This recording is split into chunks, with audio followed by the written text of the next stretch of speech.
anak kita, generasi muda kita untuk mempelajari Al-Quran. Tentu pada kesempatan ini saya selaku Ketua Umum terpilih, karena sampai sekarang ini SK dari DPP belum turun. Mudah-mudahan bisa turun secepatnya. Menyampaikan terima kasih kepada Bapak Profesor Dr. Haji Arifudin Ahmad yang tetap setia bersama BKP RMI kita kembangkan, dan tentu penghargaan yang setinggi-tingginya itu karena di masa beliau ini, teman-teman sekalian, kita bisa membangun Baitul Quran yang hari ini kalau dilihat progresnya tentu sangat menggembirakan, dan saya sering memperlihatkan kepada orang-orang lain, ternyata mereka sangat kagum dengan adanya gedung yang dimiliki, ya dibangun oleh BKP RMI. Itu kita mudah-mudahan insyaallah Rob senantiasa dianugerahi kesehatan, kegiatan kita bersama dengan teman-teman, kita bersama-sama membina, mengembangkan organisasi. Saya kira demikian dari saya. Terima kasih. Billahi fisabilillah. Wassalamualaikum warahmatullahi wabarakatuh. Waalaikumsalam warahmatullahi wabarakatuh. Iya, terima kasih Pak Ketua Ustadz Hasid Hasan Palogai. Selamat bergabung Ketua DPD Pindrang, mantan Sekum Ustadz Ali Joding. Segala hal yang berkaitan dengan tema kita pada hari ini, tentang bagaimana BKP RMI, posisi BKP RMI khususnya dalam mengawal pembelajaran Al-Quran di negara kesatuan Republik Indonesia ini. Untuk itu waktu dan tempat kami persilakan Prof. Silakan kepada. Baik, bismillahirrahmanirrahim. Assalamualaikum warahmatullahi wabarakatuh. Alhamdulillahi rabbil alamin. Al-qail a'udzubillahi minasyaitonir rajim. Inna nahnu nazzalna dzikra wa inna lahu lahafizun. Shadaqallahul adzim. Salatu wassalamu ala asyrafil anbiya'i wal mursalin wa ala alihi wa sahbihi ajmain, amma ba'd. Akhir Ketua yang saya hormati, seluruh pimpinan di DPW, seluruh pimpinan DPD BKP RMI se-Sulawesi Selatan, dan serta Zumiyah yang insya Allah dimuliakan dan dirahmati oleh Allah Subhanahu wa Ta'ala. As-saimina was-saimat rahimakumullah. Saya hanya ingin menyampaikan semacam pemantik untuk kita berdiskusi, karena yang hadir ini kan semua ustaz gitu ya, yang diharapkan bisa berpikir bagaimana peran BKP RMI ke depan yang mengawal atau menjadikan Al-Quran sebagai distinsi, baik itu untuk aktivitas maupun visi misinya, itu bisa lebih banyak mengambil atau memberi andil terhadap kehidupan berbangsa dan bernegara. Saya ingin mengawali dengan mengutip hadis Nabi, khairukum man ta'allamal Qur'an wa 'allamahu. Secara teks diartikan sebaik-baik kalian adalah orang yang belajar dan mengajarkan Al-Quran. Sering saya menjelaskan bahwa saya memahaminya kata kum itu tidak hanya dalam makna personal atau komunal, tetapi ini bisa diartikan dalam pengertian sebuah institusi. Institusi ini bisa dalam bentuk organisasi,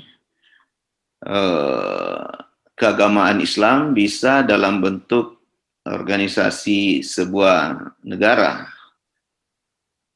Jadi kalau misalnya ini saya lihat banyak peserta Pinrang sama Takalar ya. Kalau Pinrang mau menjadi terbaik, maka di Pinrang itu harus digiatkan pembelajaran Al-Quran itu. Nah, itu saya memahaminya begitu. Al-Quran ini di dalam sebuah hadis lain disebutkan sebagai tirka utama. Dalam sebuah lafaz hadis dinyatakan laqad taraktu fikum amrayni lan tadilu ma in tamassaktum bihima kitaballah wa sunnah rasul itu ya. Jadi Al-Quran maupun hadis itu adalah tirka dari Rasulullah gitu ya. Dia peninggalan, dia warisan, mana gitu ya. Biasanya kalau kita orang Bugis Makassar mendapatkan tirka dari orang tua, nenek, apalagi kalau manaknya itu dalam bentuk batu aki ya, atau badik atau apa begitu, biasanya luar biasa itu dijaga itu. Luar biasa dijaga. Nah, seharusnya sebagai umat Muhammad, beliau meninggalkan tirka berupa Al-Quran dan hadis beliau. Seharusnya kita lebih menjaga Al-Quran ini. Bagaimana bentuk penjagaan kita, itu juga sudah disyaratkan sebetulnya, bukan sekedar bahwa kita inisiatif sendiri, tetapi Allah juga sudah mengisyaratkan sebetulnya keterlibatan kita dalam pemeliharaan Al-Quran itu. Dalam surah Al-Hijr 9, Allah berfirman, A'udzubillahi minasyaitonirrajim, Inna nahnu nazzalna dzikra wa inna lahu lahafizun. Ya, ini terminologi yang digunakan Al-Quran kan menggunakan term mutakallim ma'a ghairi. Saya kira begitu Pak Dr. Rusdian. Menggunakan kata nahnu. Jadi Allah menyertakan yang lain. Dan yang lain itu tidak hanya Jibril dan Nabi Muhammad, tetapi menghendaki kita semua ikut menjaga Al-Quran itu. Al-Quran boleh jadi kita yakini tidak akan hilang di muka bumi ini hingga kiamat. Tetapi siapa yang bisa menjamin Al-Quran akan tetap langgeng di Sulawesi Selatan?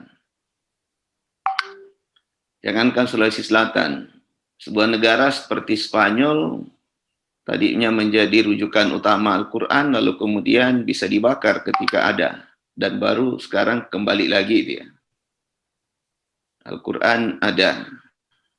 Nah, karena itu harus ada keterlibatan kita menjaganya. Menjaga ini saya kira perlu masif gitu ya. Perlu di semangat yang tinggi. Kemarin di masjidnya Pak Anwar, saya kutip pernyataan bosnya Nokia yang viral itu ya. Saat menyerahkan atau menjual Nokia ke Microsoft.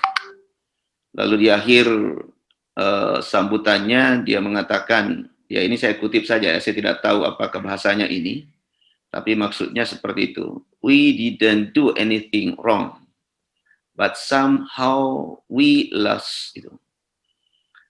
Dia mengatakan, kami tidak melakukan kesalahan, tetapi kenapa kami kalah?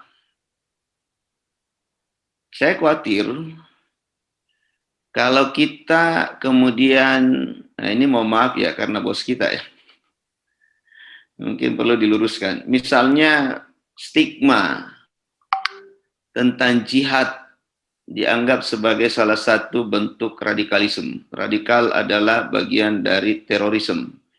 Sehingga semangat jihad kita, padahal BKPRMI kan mengusung apa? Ingin mencetak mujahid-mujahid dakwah. Nah, makanya namanya apa? LMD pengkaderannya kan? Latihan Mujahid Dakwah itu. Tapi kemudian seolah-olah bahwa ketika ada terminologi jihad itu dianggap sebagai kelompok radikal yang stigmanya mengarah kepada negatif. Ketika kita belajar filsafat, radikal digunakan dalam pengertian sesuatu yang sangat mendasar, karena itu berfilsafat harus radikal. Saya mengatakan beriman juga harus radikal. Sehingga Bilal sampai ditindis pun masih tetap menyatakan ahad gitu. Karena dia mempertahankan imannya, dan itu adalah sebuah sikap yang radikal. Karena itu saya sering menyatakan iman tanpa sikap radikal adalah kemunafikan. Tapi radikalisme disertai dengan kekerasan adalah kefasikan. Gitu ya. Karena Nabi itu tidak berbuat kasar, keras, apalagi sampai bom bunuh diri. Gitu ya. Itu tidak. Nah, artinya apa? Kalau kemudian kita merasa cukup dengan apa yang kita lakukan hari ini, tidak menutup kemungkinan orang lain itu melakukan hal yang lebih masif untuk kemudian akan menghentikan gerakan kita, maka kalau kita diam, akhirnya tertinggal dan akan kalah. Seperti tadi Nokia itu, dia tidak melakukan kesalahan, tetapi karena tidak berbuat itulah sikap salahnya. Karena diamnya tidak melakukan pengembangan-pengembangan terhadap produknya. Nah, karena itu saya kira BKPRMI ke depan itu tidak cukup rutinitas LPPTKA, lalu hanya menyiapkan generasi dan berhenti di saat setelah wisuda. Tetapi itu adalah langkah awal yang harus terus kita lakukan, tetapi sudah harus berpikir lebih jauh. Karena rupanya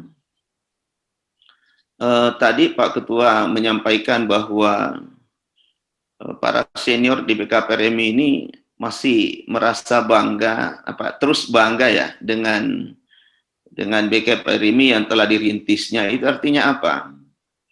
Sekalipun tetap namanya pemuda, umurnya bisa tua, tapi tetap semangatnya muda. Artinya apa? BKPRMI ini sampai tua orang merasa senang BKPRMI. Mungkin itu juga yang membuat saya masih tetap bersama-sama dengan teman-teman kan gitu ya. Kalau dari segi umur kan seharusnya kita tidak BKPRMI lagi. Nah, tetapi kalau umur sudah bertambah, lalu kemudian gerakan BKPRMI ini hanya terus ada di situ, itu artinya kita tidak melakukan hal yang lebih sementara umur kita bertambah terus, gitu ya. Atau berkurang masa hidupnya, tetapi bertambah di CV-nya itu. Nah, karena itu menurut saya ya harus ada kreativitas-kreativitas, langkah-langkah strategis yang kemudian akan lebih memantapkan Al-Quran sebagai sebuah tirkah itu ya. Lalu bagaimana langkah-langkah kita itu ya? Pertama memang harus kita tanamkan kecintaan terhadap Al-Quran. Kecintaan itu harus diawali dengan keimanan, ya. Harus ya kan sudah menjadi satu rukun iman kan, bahwa beriman kepada Al-Quran. Dan wujudnya itu apa? Itu tidak sekedar Al-Quran dibaca jadi pajangan, apalagi sekedar jadi pajangan, seperti prediksi Rasulullah bahwa suatu saat Quran itu akan menjadi sekedar identitas pajangan, boleh jadi penuh debu. Nah, supaya kiamat ini semakin jauh dari kita, jangan biarkan umat ini hanya menjadikan Quran sebagai pajangan, supaya ciri yang disebutkan oleh Nabi itu terjadi di masa kita. Kalau tidak terjadi di masa kita, kalau itu menjadi bagian dari tanda akhir zaman, kan akhir zamannya masih jauh kan itu. Tapi kalau kita membiarkan itu terjadi, maka akhir zaman bisa jadi semakin dekat. Apakah dekatnya itu khusus untuk kita itu ya, atau secara keseluruhan? Jadi kita harus mengimani Al-Quran, meyakini kebenaran isinya. Al-Quran sudah menegaskan, zalikal kitabu la raiba fi. Quran ini tidak ada keraguan di dalamnya. Nah, dalam konteks kehidupan berbangsa dan bernegara, saya melihat bahwa jangan-jangan kita ini, ya mudah-mudahan tidak masuk ya, afatu'minuna bi ba'dil kitabi wa takfuruna bi ba'din itu ya. Dan sampai kita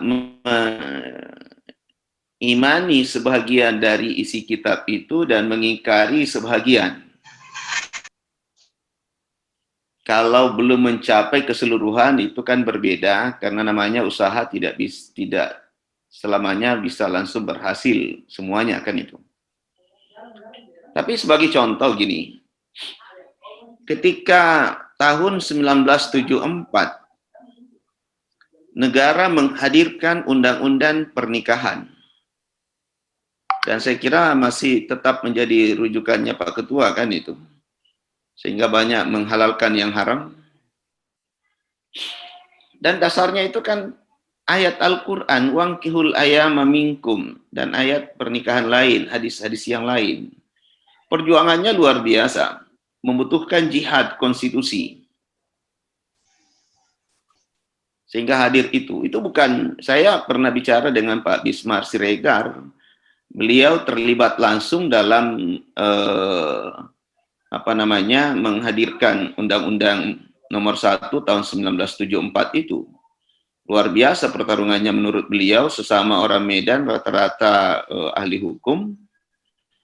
Dan bagaimana penolakan itu? Tetapi karena beliau menganggap ini adalah sebuah jihad konstitusi, mencoba untuk menggalang sesama hakim yang muslim yang punya idealisme, dan kemudian mempengaruhi DPR, maka kemudian undang-undang perkawinan itu lahir, itu sebuah jihad konstitusi. Hari ini kan sebetulnya sudah banyak ya. Undang-undang zakat nomor 32 tahun 2011 juga itu membutuhkan sebuah perjuangan baru bisa hadir. Yang saya tidak tahu undang-undang tentang haji, mungkin ini agak lebih mudah, mulus jalannya ya. Saya tidak tahu Pak Dr. Rusdi ya, ini agak mulus kayaknya kalau undang-undang haji ya. Sudah ada juga sekarang ini BSI, soal keuangan. Tapi pertanyaan saya, kenapa kalau kita bicara soal hukum pidana yang ingin mendasarkan kepada Al-Quran, ketika kita bicara soal sistem politik, dan itu kita ingin mendasarkan kepada Al-Quran, yang kadangkala tampil untuk menolak itu adalah umat Islam sendiri. Semoga bukan teman-teman BKPRMI ada yang menolak kan itu.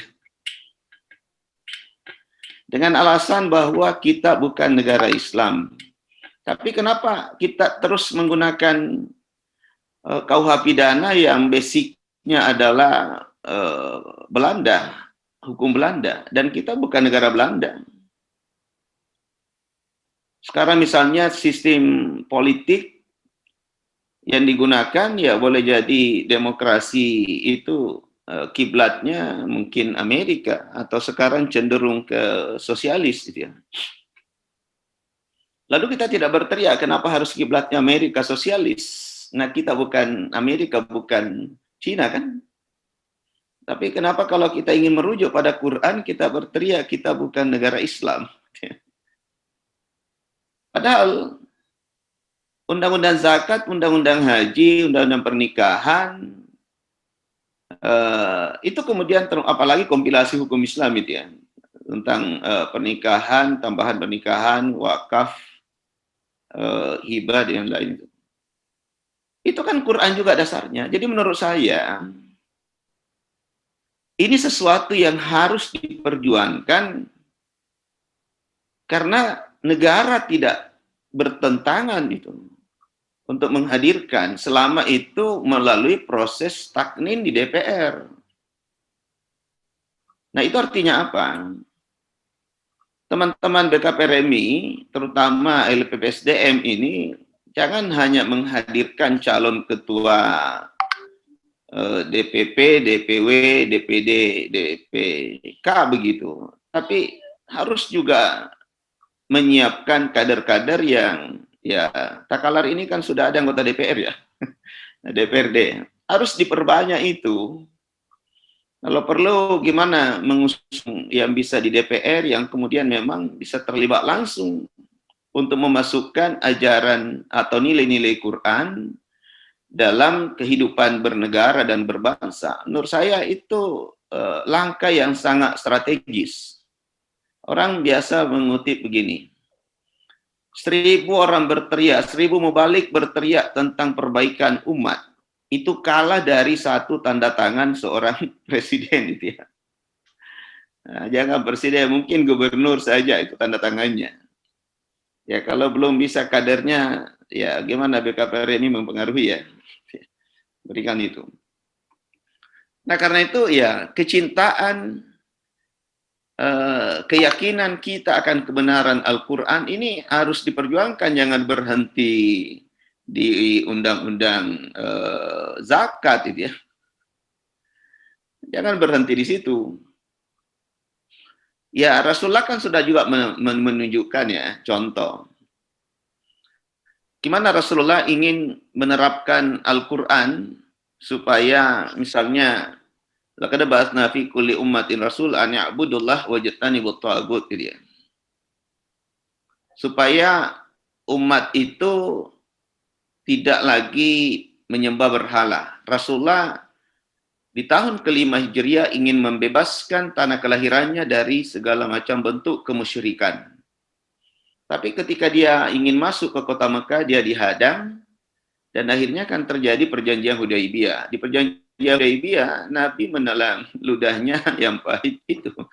Karena ada permintaan pencoretan kata basmalah kalau tidak salah ya, dan itu terpaksa beliau lakukan. Tetapi apakah Rasulullah berhenti? Tidak.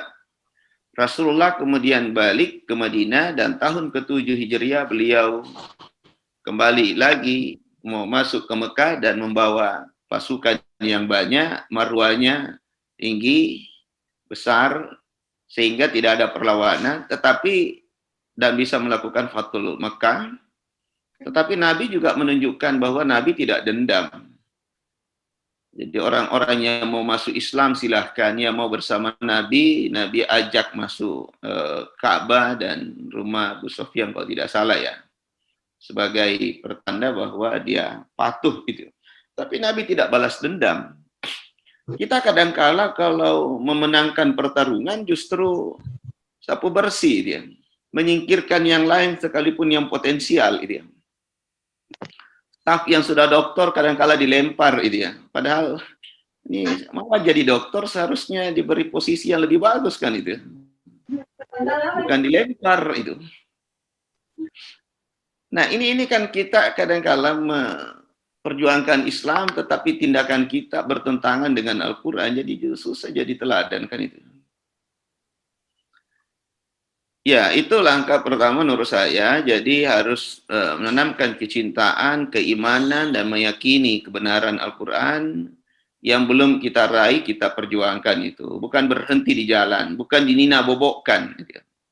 Bukan dinina bobokkan.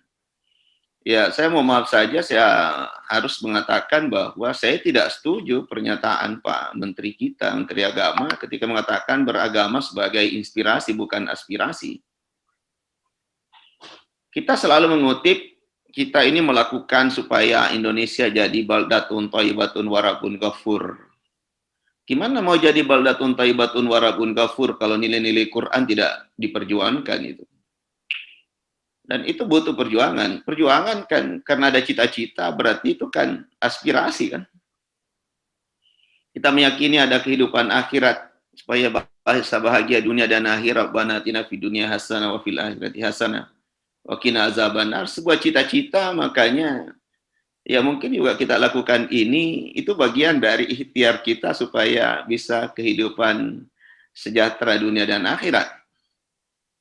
Apalagi nanti bertebaran untuk pergi salat taraweh, karena ingin masuk surga kan, itu aspirasi itu. Sebuah cita-cita yang sangat tinggi. Dan itu tidak sekedar Quran dijadikan inspirasi, tapi kita harus memposisikannya juga sebagai inspirasi kita untuk bisa mencapai itu. Dan itu dibutuhkan jihad.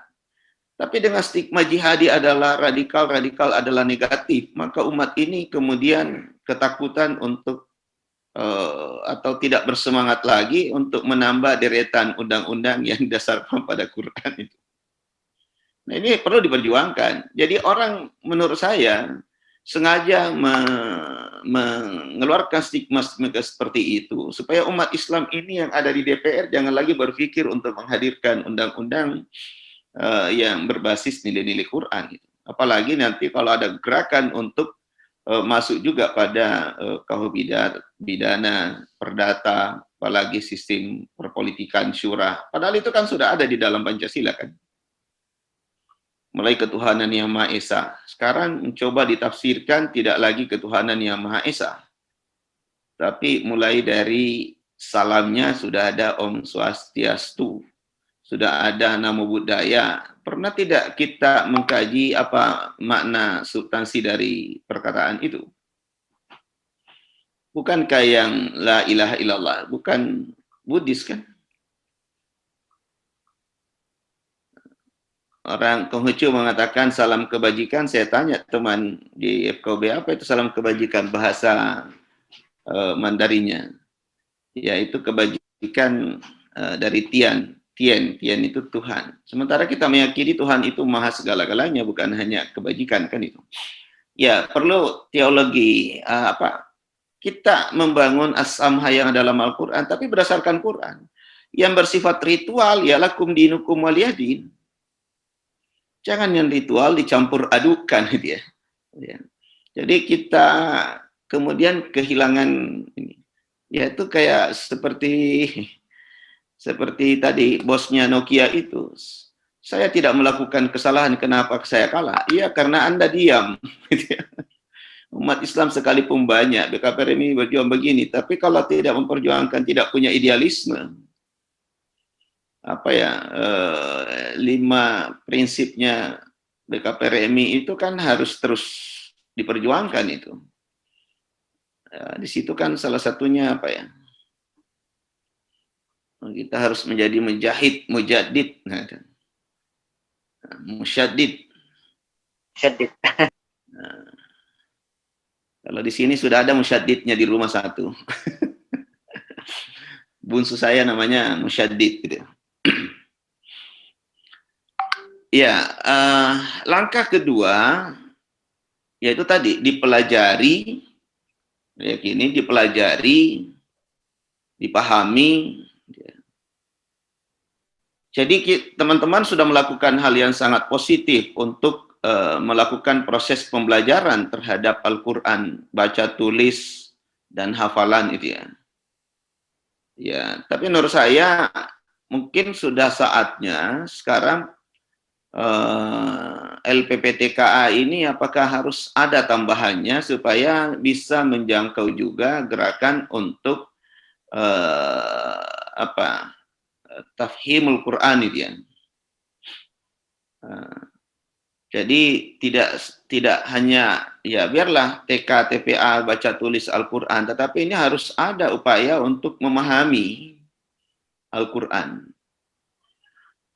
Ya, kita semakin tua tetapi masih tetap pemuda remaja, tapi program kita tetap muda itu. Tetap program pemuda, bukan tidak mengiringi umur kita itu jadi pemuda itu ya. Istilah saya ketika diskusi di ikhtiar karena saya disampaikan pengurusnya ada ketika kajian hadis arba'in lalu masuk pada hadis tentang pertanyaan Jibril kepada Nabi kan soal iman dan Islam. Lalu begitu disampaikan bahwa soal iman, rukun Islam adalah tidak ada tema yang lain, itu kan sudah dihafal.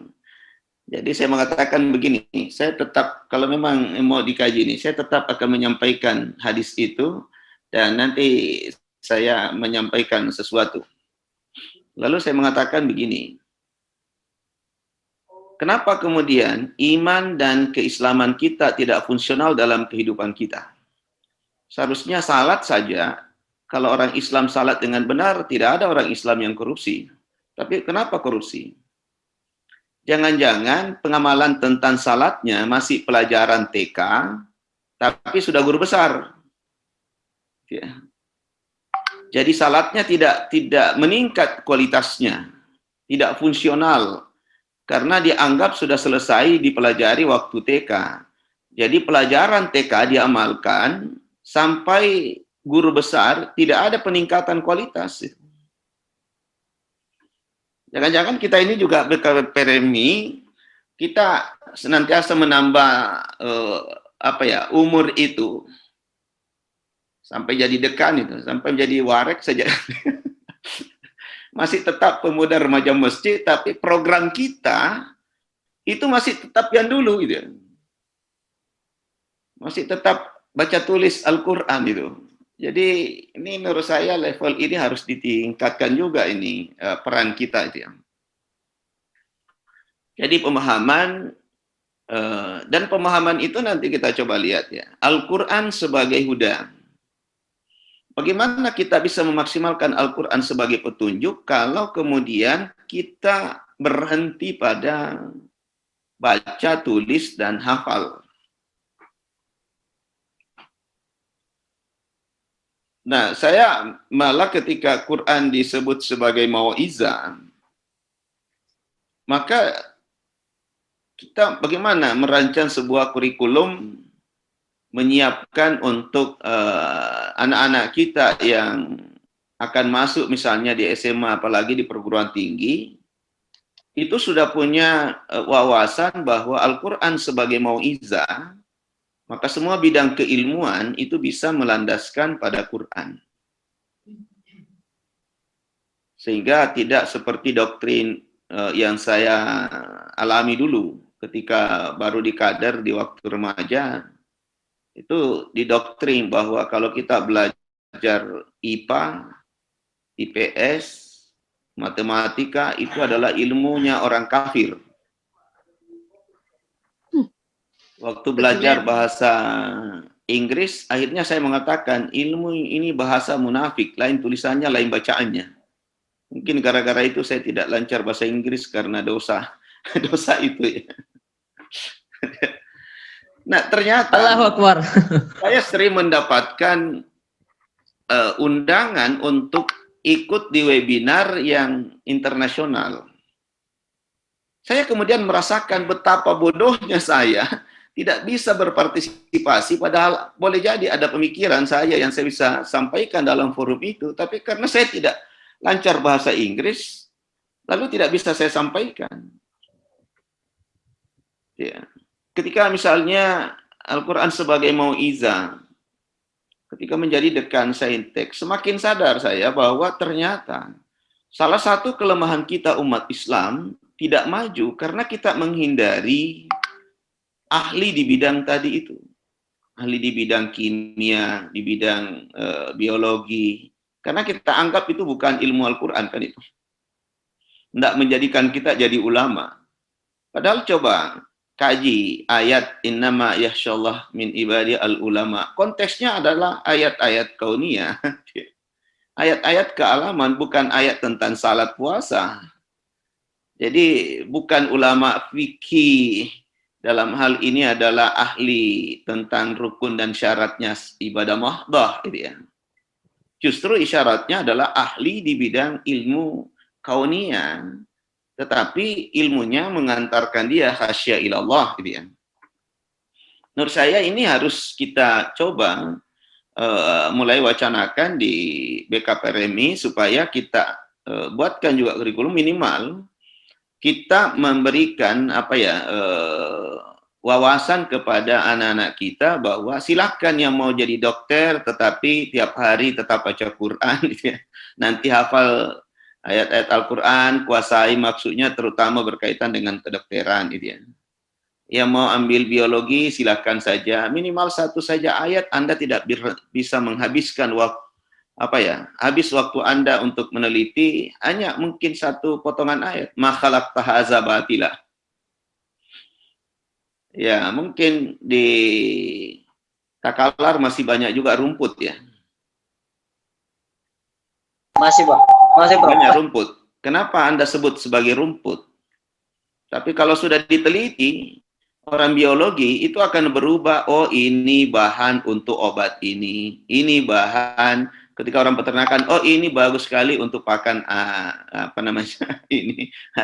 Dia akan berubah namanya. Ketika kita melakukan kajian dan isyarat itu ada misalnya bahwa Allah itu menurunkan hujan kemudian akhrajana min azwajan min nabatin syatta itu dalam surat Thaha ya 53. Jadi ada chemistry, isyarat chemistry zaujan min nabatin syatta dari tumbuh-tumbuhan yang beragam itu. Tapi pertanyaannya ya kita baru dikata Pak Ketua masih banyak yang tertati-tati baca Qur'annya. Gimana mau sampai ke sana? Ya, tetapi menurut saya kalau ada pembagian kerja, ada divisi tambahan, ada direktur tambahan gitu ya. Direktur lain menangani begitu. Atau kayak yang ada ini tidak usah ditambah lembaganya, tetapi ditambah cakupannya. Karena Kementerian Pendidikan juga di merger ya, antara pendidikan dasar dan pendidikan tinggi. Ya. Jadi malah di merger. Tetapi menurut saya sudah harus ada wawasan ke sana, menyiapkan. Jadi minimal mengubah wawasan anak-anak kita itu supaya Anda jadilah ustaz, jangan hanya ustaz terbatas fikih itu ya. Fikih munakahat, fikih. Sudah ada Pak Ketua, Ustaz munakahat itu ya. Tetapi siapa ustaznya di kimia, siapa ustaznya di biologi, siapa ustaznya di informatika, siapa ustaznya di arsitek. Ini kita perlu dari sekarang ya membuka wawasannya itu supaya mereka ketika minatnya itu mau ke berbagai bidang, silakan saja. Tetapi dasar keilmuan yang dibangun adalah sumber dari Al-Quran.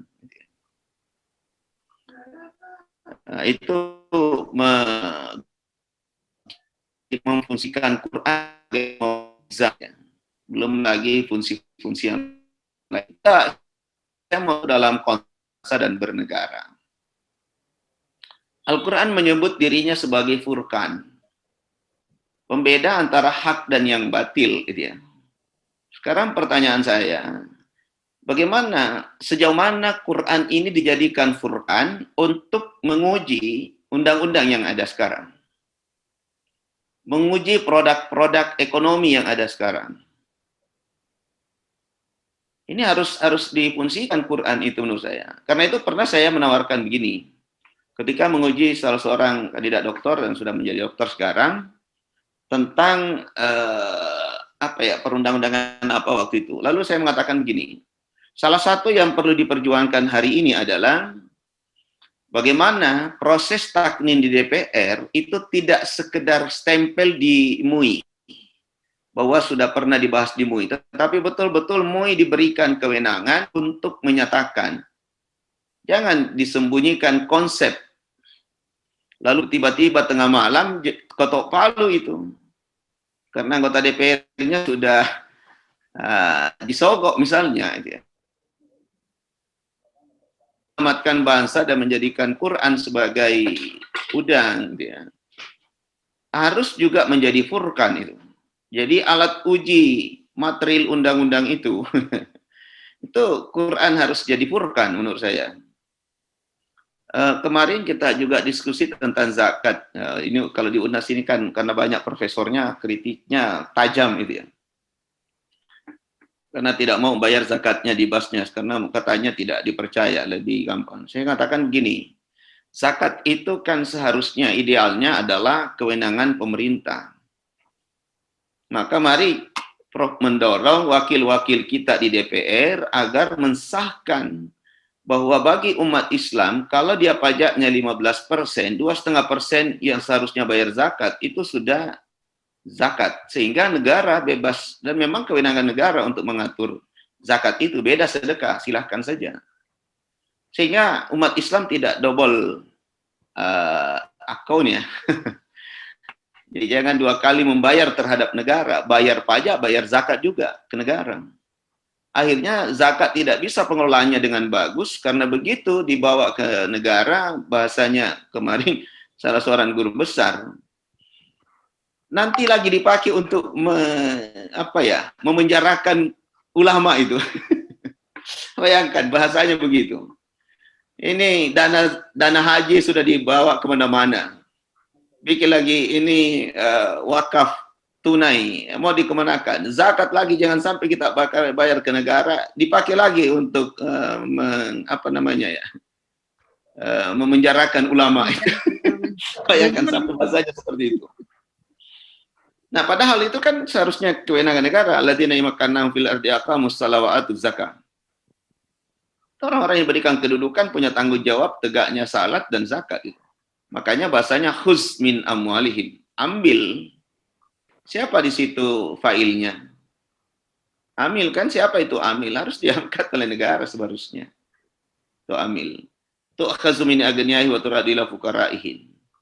Ambil. Berarti ada badan ada yang harus mengambil, bukan kita yang tunaikan. Kalau kita tunaikan sedekahnya saja ya, hibahnya, hadiahnya silakan.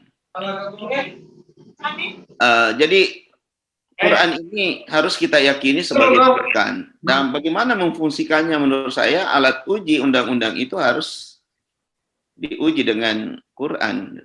Produk ini jangan cuman kehalalan makanan itu kemudian dibawa ke MUI. Produk syariah, produk bioekonomi ke syariah, tapi produk hukum tidak dibawa itu. Tidak ada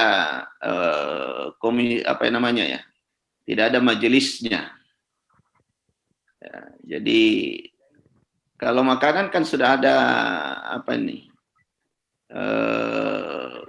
komisi fatwa. Kalau ekonomi sudah ada pengawas syariah.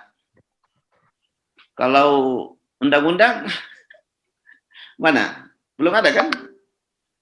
Nah, ini harus kita dorong ini, yang seperti ini. Kalau Al-Quran ini harus maksimal dalam kehidupan berbangsa dan bernegara. Itu harus melalui jihad konstitusi menurut saya.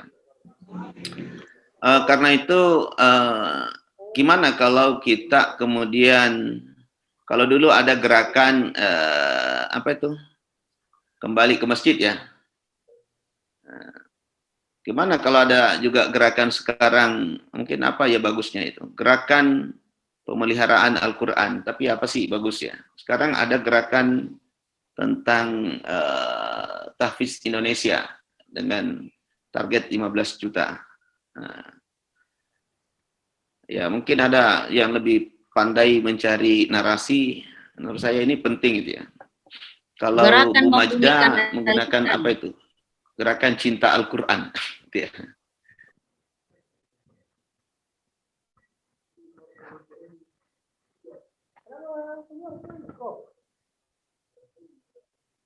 Ya, terputus. Terakhir yang ingin sampaikan, nilai-nilai apa yang perlu dihidupkan dalam berbangsa dan bernegara. Untuk saat ini menurut saya, halo, didengar atau? Dengar, Prof. Dengar Pak Prof, ya.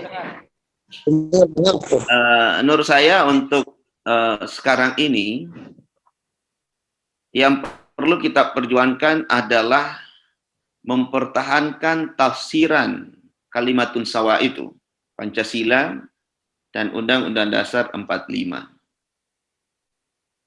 Mulai dari sila pertama, ketuhanan yang Maha Esa, kita harus sampaikan kepada umat kita bahwa itu adalah Qul huwallahu ahad, la ilaha illallah. Bukan Buddhis, bukan Santia, bukan Tien. Kalau orang lain memberikan tafsiran untuk penganut agama mereka, itu hak mereka. Tapi jangan sampai kita umat Islam justru juga terpengaruh dengan kebebasan memberi makna ketuhanan yang Maha Esa itu. Itu harus diluruskan, harus diperjuangkan. Kedua, nilai keadaban, keadilan dan keadaban. Di Pancasila 2 kali itu kata keadilan. Karena Al-Quran minimal juga 2 terminologi digunakan. Al-adlu dan al-qistu. Nah, adil dalam makna al-qistu, keadilan normatif. Sesuai dengan pasal-pasal kira-kira begitu ya. Keadaban. Karena memang kita diajari tentang ta'adib untuk menjadi seorang muhsinin yang berakhlakul karimah. Persatuan. Saya pernah mengatakan begini dalam rapat koordinasi Pandang 7 Wirabuana saat itu, masih belum 14 ya. Saya diminta mewakili FKUB dalam konteks menjaga NKRI, Negara Kesatuan Republik Indonesia. Saya mengatakan, Tabe Pak Jenderal, menurut pemahaman saya, tidak cukup hanya dengan memperkuat pasukan di perbatasan untuk menjaga NKRI. Tetapi yang tidak kalah pentingnya adalah bagaimana mewujudkan sila ketiga persatuan Indonesia dan juga cinta tanah air sehingga warga negara ini tidak menjual SDM kita keluar dengan harga yang murah. Juga persatuan Indonesia, dan ini adalah ukhuwah.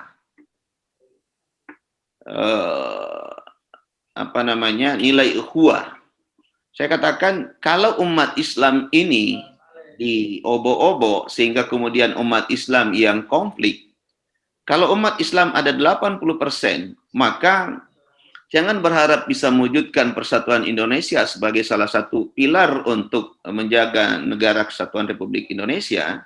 Kalau umat Islam ini konflik, berarti ada 80% warga negara Indonesia tidak bersatu. Jadi justru kalau mewujudkan persatuan Indonesia, yang utama disatukan itu adalah umat Islam. Tapi tentu orang yang tidak senang dengan Islam kan berusaha untuk bagaimana umat Islam ini terpecah supaya jangan kuat. Gitu. Padahal kalau untuk memperkuat negara kesatuan Republik Indonesia, ya kalau umat Islam 80% ini bersatu itu sudah sangat kuat itu. Cuma ada kekhawatiran orang lain ketika umat Islam bersatu itu tadi. Tidak hanya melahirkan undang-undang zakat, haji, tetapi mungkin sudah bisa mewujudkan KUH pidana perdata yang dasarnya adalah Quran. Sudah bisa melakukan perubahan tentang sistem pemilihan kepala daerah, sistem pemilihan presiden berdasarkan dengan prinsip musyawarah. Sesuai dengan sila keempat kan itu ya. Nah, sila keempat ini kan permusyawaratan perwakilan. Tapi sekarang ya permusyawaratan sudah diabaikan karena semua orang menghitungnya jumlah suara. Dan belum berubah sila keempat tetapi sudah berubah pelaksanaannya. Menurut saya ini yang harus dikawal karena itu adalah nilai-nilai Quran yang masuk dalam sistem ketatanegaraan kita. Apalagi sila kelima ya, keadilan sosial bagi seluruh rakyat Indonesia. Keadilan di sini ya lebih pada al-adil.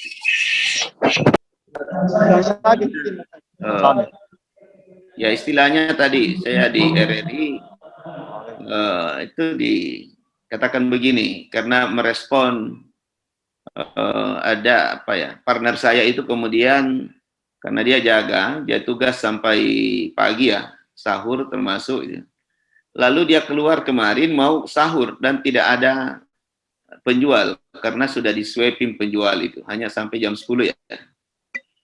Lalu nyeletuk yang satu, wah ini kita mau makan sahur justru penjual di malam hari yang ditertibkan, tetapi yang penjual di siang hari sehingga orang tidak puasa, kok tidak ditertibkan itu? Nah, jangan karena dulu yang usung adalah KPPSI menertibkan warung-warung di siang hari pada bulan Ramadan, lalu kemudian sekarang dibalik, yang ditertibkan yang malam itu. Orang mau makan sahur, tidak ada penjual, padahal dia kerja di kantor itu ya. Nah, menurut saya ya ditertibkan ya, bukan dia biarkan, ditertibkan. Tapi ya kesalahannya itu katanya ya yang siang-siang itu makan, padahal seorang muslim kok itu tidak di sweeping, tetapi yang makan sahur di sweeping itu. Ya bahasa kasarnya begitu, sekalipun maksudnya bukan itu, karena corona dia. Tapi kan kesan seperti itu melahirkan ada rasa ketidakadilan. Padahal Al-Quran mengatakan wa ya'dilu wa aqrabu littaqwa. Rasa keadilan itu lebih dekat dengan ketakwaan ketimbang al-qistu gitu ya, penegakan hukum normatif gitu ya. Nah, terakhir saya kira tetap kita harus memperjuangkan nilai-nilai Quran yang ada di dalam Undang-Undang Dasar. Salah satunya secara tegas disebutkan atas berkat dan rahmat Allah yang Maha Kuasa dan seterusnya. Itu tetap menjadi pegangan kita dan harus kita dukung karena itu adalah nilai Al-Quran gitu ya. Sangat mudah sebetulnya mengamalkan nilai-nilai Quran dalam kehidupan berbangsa dan bernegara kalau kita bisa mendorong wakil-wakil kita untuk kemudian bisa melahirkan undang-undang mengatur kehidupan berbangsa dan bernegara. Saya kira itu yang saya bisa sampaikan. Mohon maaf saya sebut tadi pemantik, tapi rupanya makasih Prof. Menit juga ya. Lebihnya makasih atas perhatiannya. Dan Allah wa yakum billahi fisabilil haq. Assalamualaikum warahmatullahi wabarakatuh. Assalamualaikum warahmatullahi wabarakatuh. Nih masih ada waktu beberapa menit. Mungkin kalau ada yang ingin disampaikan, mungkin 1-2 orang. Tapi Prof, masih ya. Silahkan teman-teman dari DPD, siapa tahu ada yang ingin disampaikan sekaitan dengan materi yang sudah disampaikan oleh Prof. Arifudin Ahmad. Izin Ustaz. Silakan Ibu. Assalamualaikum warahmatullahi wabarakatuh. Assalamualaikum warahmatullahi wabarakatuh. Lebih awal saya meminta maaf karena terlambat live di sini karena ada kegiatan. Saya cukup menarik materi tentang Nuzulul Quran. Sebenarnya terkait dengan Nuzulul Quran ini sudah seharusnya sejak dulu kita implementasikan dalam kehidupan sehari-hari dengan membumikan Al-Quran dengan konsep ijtihadiyah. Yang ini sudah disampaikan oleh Prof, kekhawatirannya tentang keberadaan kita di BKPRMI, jangan sampai nasid yang setiap kali ada kegiatan kita lantunkan, ini hilang di dalam kubuh BKPRMI. Kenapa? Kaitannya dengan menghadapi kegalauan negara kita saat ini, menghadapi COVID-19 yang antara ada dan tiada. Setiap kali dalam kondisi yang sudah membaik, kembali lagi dihadapkan dengan fenomena-fenomena yang memberikan penekanan-penekanan yang seolah-olah membatasi kita di dalam bersilaturahmi dan lain-lain sebagainya. Ini kalau tidak oleh kubu BKPMI yang kembali menghidupkan konsep jihadnya, saya kira kita akan sejauh mana akan ada dalam masalah seperti ini. Ya, jadi cukup. saya harapannya ini akan bisa diperjuangkan oleh BKPRMI. Ya, Itu, makasih Prof. Bung Muni, makasih. Satu lagi dari Ya, teman. Assalamualaikum warahmatullahi Yes. wabarakatuh. Silakan Pak Sekum Sinjai. Ya, terima kasih Ustaz. Ya, kira cukup menarik tadi apa yang disampaikan tadi Bapak Prof, menyangkut masalah tentang nuzul Quran. Ya, menyangkut masalah proses turunnya Al-Quran secara bertahap, sangsur. Singkat saja pertanyaan saya, bahwa di dalam riwayat bahwa surah Al-Alaq lah yang surah yang ayat yang pertama turun 1 sampai 5. Timbul sebuah pertanyaan adalah apa yang melatar belakangi sehingga di dalam surah Al-Quran itu bukan surah Al-Alaq yang pertama, akan tapi adalah surah Al-Fatihah. Ya, surah Al-Fatihah. Kemudian surah yang terakhir itu adalah surah An-Nas. Dia mengatakan bahwa ayat yang terakhir turun itu adalah surah Al-Maidah ayat 3. Nah, ini yang saya tanyakan, apa yang melatar belakangi sehingga ayat yang pertama turun itu bukan ditempatkan di surah pertama di dalam Al-Quran dan terakhir. Sekira seperti itu. Terima kasih Ustaz. Assalamualaikum warahmatullahi wabarakatuh. Alhamdulillah. Ya, silakan Prof. Abe, silakan. Baik, terima kasih. Pertama saya mohon maaf, mungkin saya jawab dulu yang di belakang ya, Pak Sofyan ya. Yang mana? Tapi saya mohon maaf, Ari ya. Kalau pertanyaannya masih seputar itu, kayaknya agak susah diajak apa yang saya sampaikan tadi. Saya mohon maaf.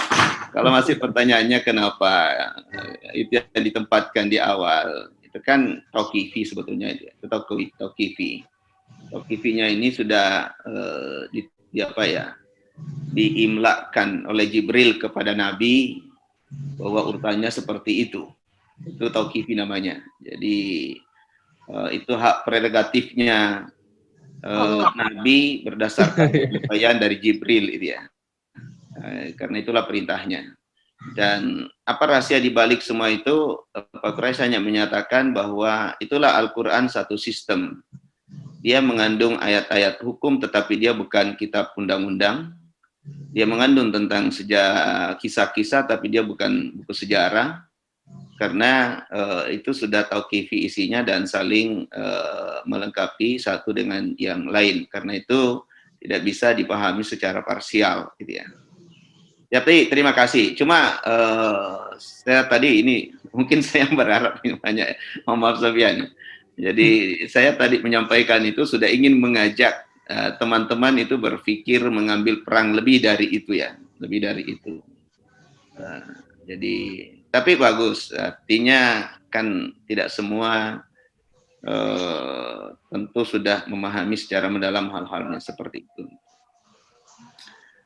Sekali lagi mohon maaf Pak Sofyan ya, tetapi itu maksud saya tadi, mungkin teman-teman sudah harus upgrade sedikit gitu ya, program-program untuk bagaimana peran ini. Kalau kita BKPRMI sudah harus bicara dengan berbangsa dan bernegara gitu ya. Tidak hanya bicara soal gimana anak TK kita saja gitu ya. Itu menjadi sangat penting untuk sumbangsi sebetulnya. Tapi apakah kita hanya tetap di situ? Gitu ya. Sementara definisi pemuda di organisasi kita selalu kita tambah tahunnya itu ya. Jadi jangan sampai analog saya tadi saya katakan bahwa kenapa tidak fungsional? Karena pengetahuannya di TK tidak di-upgrade sampai guru besar, pengamalannya sama saja, itu tidak tidak fungsional itu. Nah, mungkin itu. Tapi sekali lagi Pak Sofyan, saya mau maaf ya kalau itu. Kemudian dari Bu Murni tadi saya tidak terlalu menangkap substansinya itu. Itu Prof, sudah seharusnya konsep BKPRMI tentang jihad itu harus dibuktikan, jangan hanya tinggal sebagai slogan saja. Ya, mungkin karena ketakutannya seperti yang disampaikan Prof tadi, bahwa setiap akan melakukan sesuatu yang lebih keras, yang lebih ekstrim, akan dinilai sebagai suatu radikal, bentuk radikal. Sebetulnya Kementerian Agama sudah juga membuat satu buku saku ya. Ini meluruskan makna jihad. Ini cukuplah untuk pengetahuan awal menurut saya, sekalipun saya lihat masih banyak hadis-hadis yang perlu masuk tetapi belum masuk itu ya. Ya, tetapi salah juga saya kalau hanya mengkritisi tidak membuat ya. Hanya menceramakan gitu. Nah, apalagi kalau kita bicara soal hadis itu, jihad fisabilillah, kan semua itu kan apapun aspek yang bidang yang kita lakukan, selama itu mengikuti aturan Allah dan bersungguh-sungguh di situ konsisten, maka itu bagian dari jihad fisabilillah. Karena ada juga orang yang kemudian melakukan saddu an sabilillah. Jadi ini selalu terjadi perang ini. Jadi orang melakukan saddu an sabilillah tapi kita disuruh diam. Nah, pastilah menang yang saddu itu ya. Jadi, tetapi itu tadi kita mungkin masih pada tataran semangat begitu ya. Dan slogan, kita sudah ada slogannya lama, semangatnya mungkin turun naik, tetapi kita tidak mencoba untuk membuat rumusan seperti apa langkah-langkah jihad yang akan kita lakukan. Saya tadi tawarkan memperkuat ya istilah Pak jihad konstitusi atau jihad mempertahankan saja dulu ini perda pendidikan Al-Quran 3 provinsi supaya akan semakin kuat kita dalam melaksanakan tugas-tugas kita di BKPRMI atau lebih dari itu ya. Saya kira ini yang sebetulnya kita belum buat itu. Jadi kita tidak jelas langkah-langkah jihad yang kita ambil. Sudah pasti bukan angkat senjata ya. Karena kita bukan tentara, sekalipun ada brigade. Nah, saya kira ini perlu ada konsep. Bagaimana konsep jihad yang diambil, diperankan oleh BKPRMI. Dan terus terang saja, kata jihad dalam Al-Quran tidak kurang dari 41. Lebih banyak kata jihad daripada kata puasa, kata haji. Lebih banyak. Itu artinya dalam salah satu pendekatan tafsir, semakin sering disebutkan di dalam Al-Quran, artinya semakin penting posisinya. Semakin penting posisinya. Jadi mungkin itu Bu Murni ya. Kasih Prof. Kelemahan kita belum memiliki konsep langkah jihad yang harus kita perankan. Mungkin paling tidak untuk santri kita ya seperti remaja yang datang kepada Rasulullah lalu kemudian minta izin supaya ikut berjihad, maksudnya berperang. Tapi kata Rasulullah, apakah kamu masih punya kedua orang tua? Kata anak itu, punya. Lalu Nabi mengatakan, kembalilah kepada kedua orang tuamu berjihad. Nah, ini berbakti kepada kedua orang tua itu. Jadi berbakti kepada orang tua itu adalah jihad. Jadi anak-anak di TK, di apa itu bisa berjihad itu. Tapi jihadnya adalah berbakti kepada orang tua. Mungkin tambah satu ya, patuh sama ustazah ya. Kasih Prof. Ya, kasih. Satu lagi, siapa tahu dari teman-teman DPD atau Pak Saleh? Tidak ada yang siapkan ini buka puasa ini.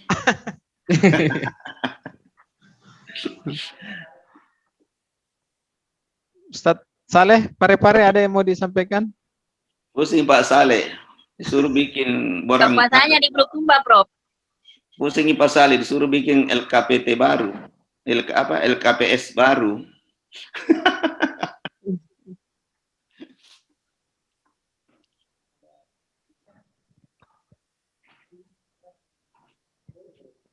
Silakan kalau masih ada. Sudah ada yang mohon izin karena panitia di masjid barangkali ini. Ya. Tapi Prof, Assalamualaikum warahmatullahi wabarakatuh. Ya, tadi kalau di awal Pak Prof mengatakan bahwa ya Pak Prof akan bicara sebagai pemantik diskusi kita hari ini. Saya pikir bukan pemantik lagi, ini sudah berat ini saya rasa dari tadi apa yang Pak Prof sampaikan. Kayaknya saya mau maaf karena terlanjur mendalam. Ya, tapi saya rasa apa ya, betul sekali, sangat memperkaya pengetahuan kita ya.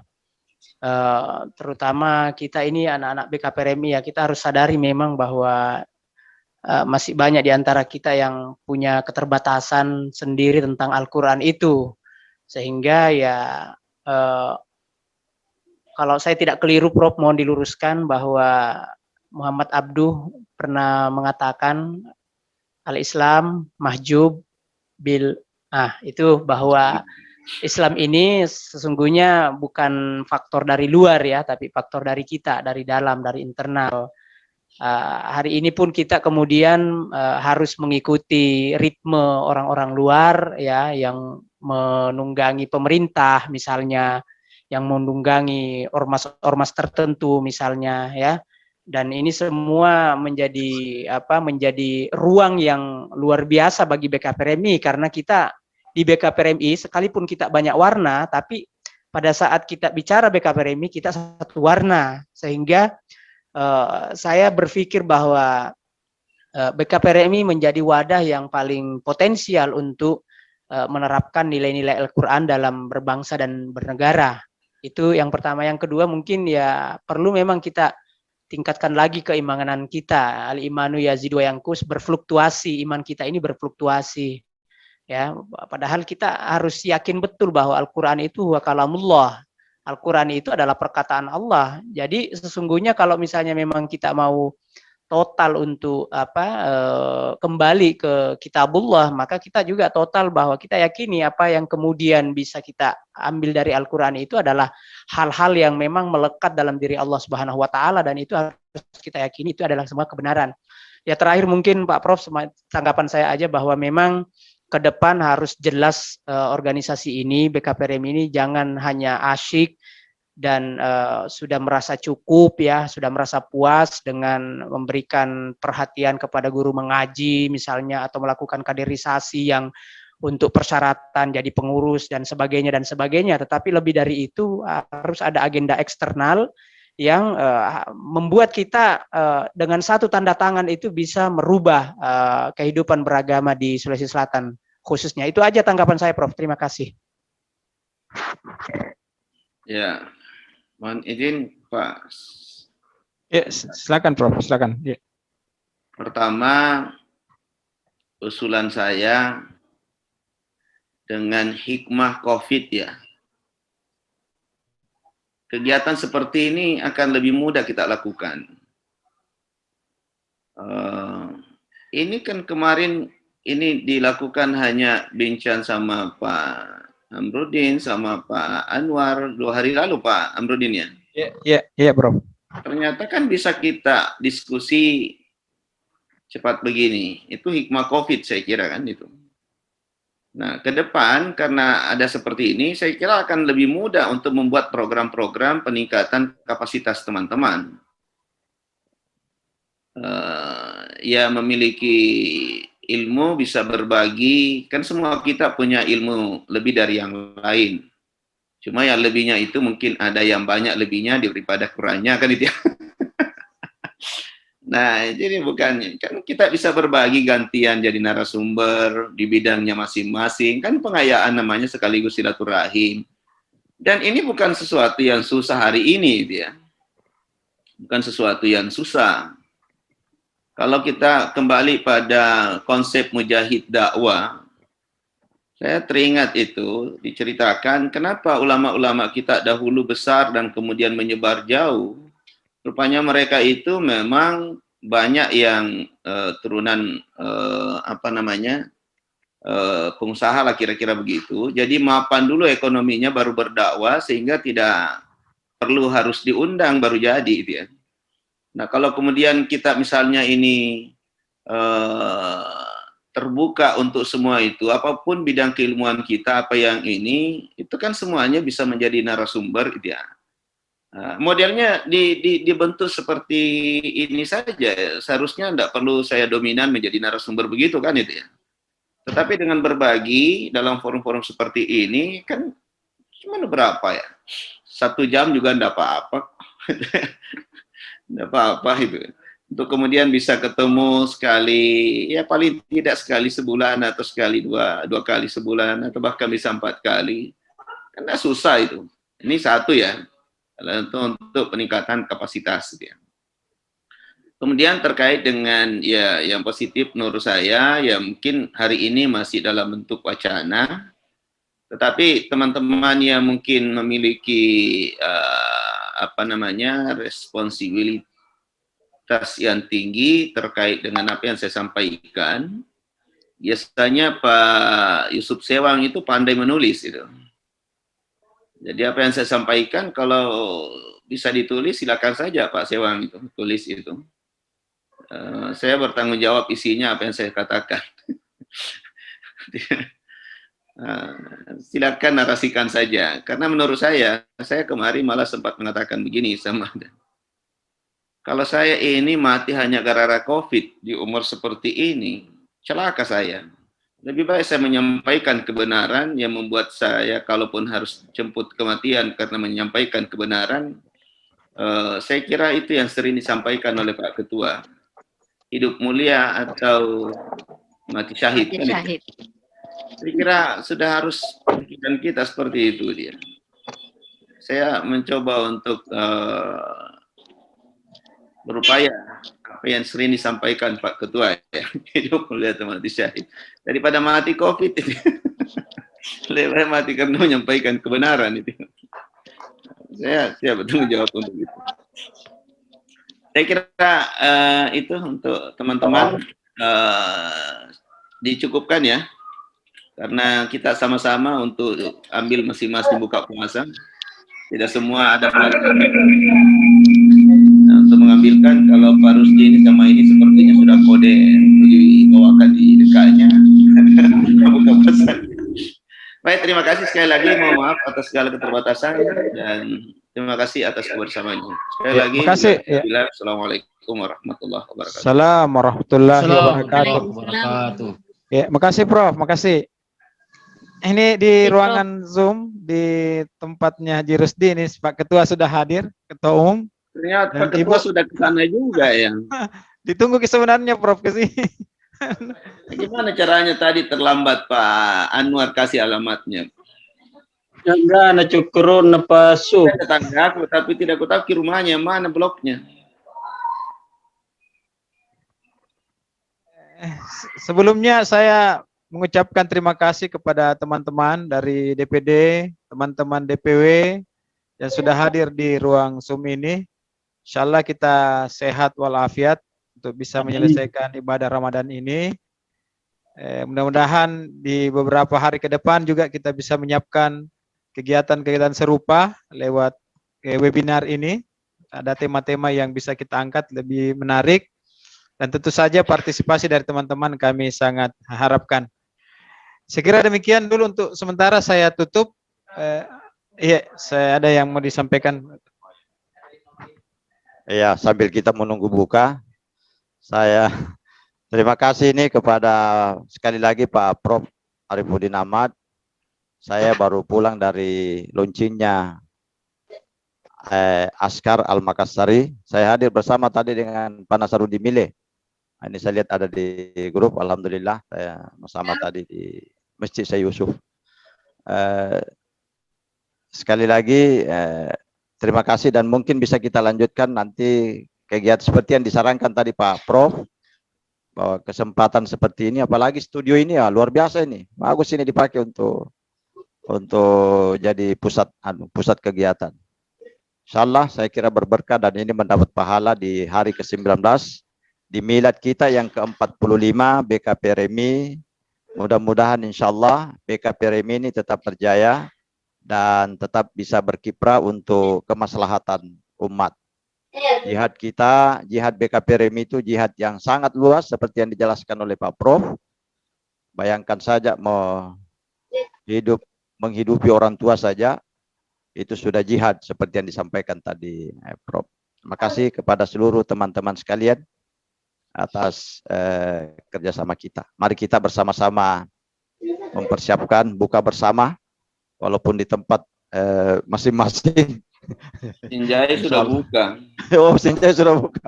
Oh, Pak Sopyan sudah buka. Sekumnya ini DPD Sinjai ini sudah buka. Saya kira demikian, sekali lagi terima kasih. Jazakumullahu khairan katsira.